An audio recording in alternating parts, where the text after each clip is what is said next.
My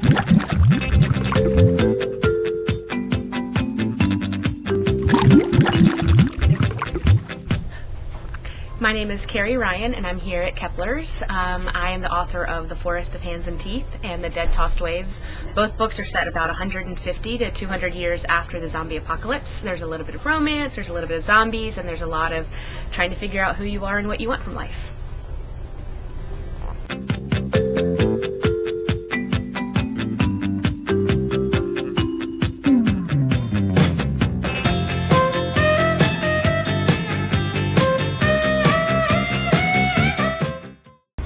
Possibility sparks and skitters between us. He glances down at my mouth, his breath puffs against my lips. Once, when I was a child, the ground trembled beneath my feet. They said that it was the earth shifting, settling.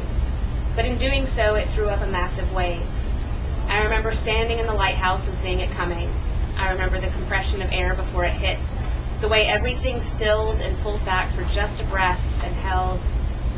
That's how it feels when Catcher moves toward me. The compression of air between us, the still pause, and then his lips brushing against mine. I feel their heat first, feel the way his mouth pauses over mine before pressing in again. I place a hand over his on the bar, and he twines his fingers in mine. It's as if everything in my life has led me to this moment, that this is what I've been waiting for. All the years growing up with Catcher, the times he chased me around the twisted streets of town playing tag, the times he'd laugh as Sarah and I would compose complex plays and act them out for him. The times he would linger just a little longer when I was around. As if this entire summer we've been spinning around each other, coming closer and closer to some inevitable spark that's just ignited. As if this is everything that was meant to be. I press against him, and he presses back. I'm so wrapped up in my first kiss, and the excitement of being with Catcher, that initially I don't hear the tumbling moan through the night, ripping us apart. Zombies appear. Tearing around the corner of one of the rides, the breaker sprints into the middle of the park, a girl, no older than us, looking almost normal, except for the moaning. Her mouth open, teeth bared, hands clawing at the night. I clamp my hands over my mouth, terrified to move, terrified to draw her attention. My fingers dig into my cheeks and screams threaten to pour out, choking me. Only one thought glares in my mind. This can't be happening. The breaker veers toward the others, towards Sarah standing at the base of the coaster, and then Catcher moves in a blur. The moonlight reaches only so far, leaving the edges around us soft and faded. He's a shadow, moving to another shadow. The flashes of his pale skin echo the gleam of the breaker's teeth. I jump from the carousel, and am grabbing for my knife when I hear a high-pitched scream. I don't want to look up, but I do. I don't want to see, but I can't help it. The breaker crashes into the group at the base of the coaster. They scatter, but she grabs a girl, a tall, skinny girl, and when she spins into the moonlight, I recognize Melly. My throat stings, my eyes cloud with tears, and my stomach twists in terror, but still I see it. The breaker grasping at Melly's hair and yanking her to the ground, sinking her teeth into the flesh of Melly's forearm and tearing a spray of blood. But that's all that matters. The bite will infect Melly. The bites always infect, and the infected always turn. Melly's dead already. Everyone else scatters and screams. The chaos of human flesh causes the breaker to drop Melly, the urge to infect more important than lingering over a fresh kill. Melly's mouth moves in a whimper. When she holds her hand to the wound, blood spills through her fingers. She shakes and sobs and rocks. I understand now how the breakers could keep the living from reclaiming the world, but none of us had ever seen one. None of us had ever truly understand them. It's one thing to be told something in the safety of classroom, and another to see it in the flesh. We're too used to the mudo that wash up on the shores, slow and sluggish and waterlogged. We were taught growing up how to defend against those, but this girl, she's too fast. A blink and she's already pulling down another boy. He swings an axe and it lodges in her arm, but it doesn't slow her.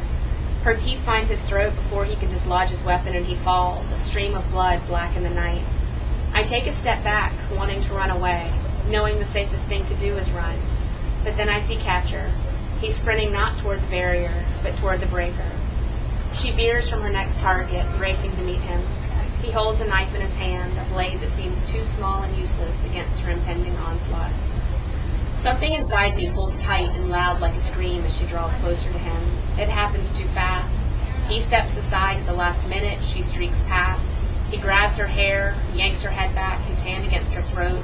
With a guttural cry, he sinks the blade into the base of her skull, his arms jerking with the effort. It's as if everything stops in the moment his wide eyes meet mine, her sagging body between us. She was already dead, had been dead. She was nothing but want and need and infection.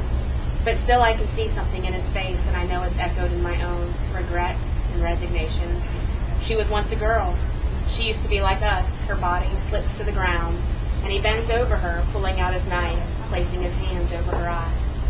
That's why he doesn't see it. Like heat lightning on the horizon, a flicker at the edge of my vision that's nothing but movement. It's Melly, crawling to her feet, teeth bared and hands grasping. She's already bled out, died, and returned. I hear another scream that rips down my spine. Catcher twists toward the panicked group at the base of the coaster, where the infected boy, the one bitten in the throat, jumps to his feet, moans frothing from his mouth. Catcher pushes toward the group, but Melly's faster. I do the only thing I know that will save him, that will buy him time.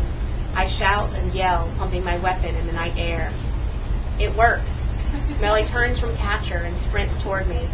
I don't even look to see Catcher's reaction. I don't have time to think or give in to the terror pushing against my chest. I plant my feet the way I was taught. I tighten my grip around the handle of my weapon until I remember to loosen my muscles, to relax and wait for her to get within range of my blade. I see every detail in the moonlight as Melly moves closer. Her eyes are still clear, her long brown hair whipping freely around her face, her skin bronzed and smooth, glistening with blood. All I can think about as she runs toward me is the graceful way she danced earlier.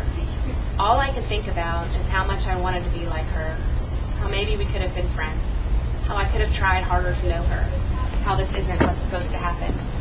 She was supposed to be safe. We were all supposed to be safe and happy and have futures to dream about. I want to close my eyes. I want to remember her the way she was, to erase the sight of how now she wants nothing more than to tear the flesh from my bones, to devour me. I want to give in to the terror that eats at me, claws me to the ground. Run, my mind screams. Swing, it shouts. Do something, anything. The darkness of the night crowds around me, closes me into itself, blocks out everything but the sound of Melly's feet beating against the earth, chewing up the distance between us. My head roars. Swing, swing, she's too close, swing. I clench my teeth, trying to keep my arms steady.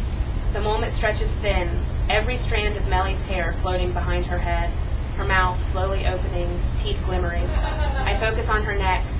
I think about my blade slicing through it. I try to wait, try to remember the training. I can't breathe. I'm choking. She's too close. I can't wait. I tighten my arm and slice the knife through the air with the force of my terror and panic. My body twists. The blade slips easily through nothingness, and I realize I've swung too early just as she crashes into me. If I'd waited a moment more, I could have stopped her. Her arms tangle in mine, her head crashing against my chin as I tumble backward, my skull smacking the cracked concrete. I hear the thud before I feel it. I see the movement before I understand it. Melly's mouth, the one that earlier tonight spoke of dreams in the dark city, lowers to me. And then she's gone. The pressure of her body on my chest explodes, and I roll to the side and see it. Catcher. He tumbles across the ground, Melly's teeth gnashing, her arms wrapped around him. She tears at him like a cat fighting drowning. I watch her as her nails drag along his arm, drawing thin lines of blood.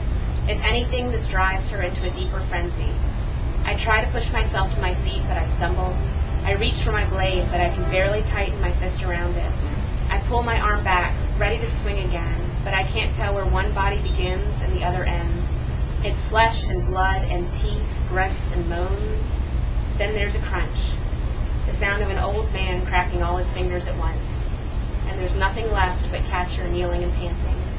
His hands still grip Melly's head, her neck broken and body finally motionless. He looks up at me, his arms slipping from her hair and dangling by his sides.